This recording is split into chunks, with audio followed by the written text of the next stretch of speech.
when you talk about spin, yes, whether you look at 2019 in England or not, what about New Zealand in those conditions? We know we often talk about them as seam-friendly conditions. Of course, when it comes to the flat surfaces, short boundaries, it's going to be full of runs. So how have spinners actually fared in New Zealand? And we've put some numbers together, and this is spin bowlers in each country after the ICC World Cup of 2015, and have a look at their success rate and where it stands, where New Zealand stands. And that tells you a story that New Zealand is not the place where you want to pack your side with spinners.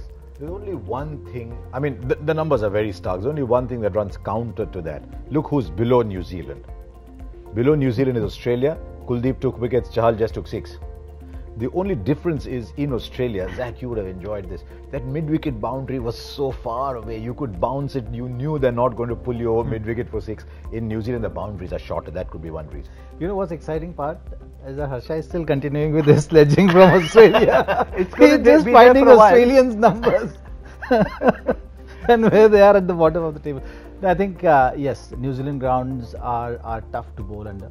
If the margin of error is less, surely because the grounds are very small, and you'll often see the one side, probably square leg or point is so close that even the uppish cut will also go for 6s, and that's something which you have to take into account when you're chasing down the scores as well, because the scores might look big, but effectively they might be like 30-40 runs difference just because of the size of the ground.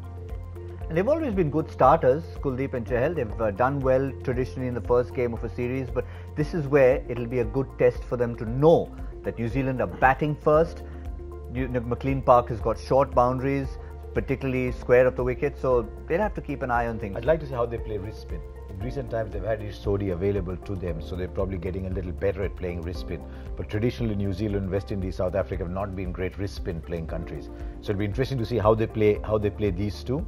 And Vijay Shankar and Kedar Jadhav have to bowl 10 between them. So it'll be interesting how they play Jadhav. What we saw in the last series was that after the curiosity had worn off, they just sat on the back foot. Yeah.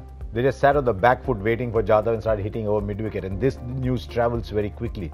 So I'd like to see how India's fifth bowler goes. So it's still experiment time.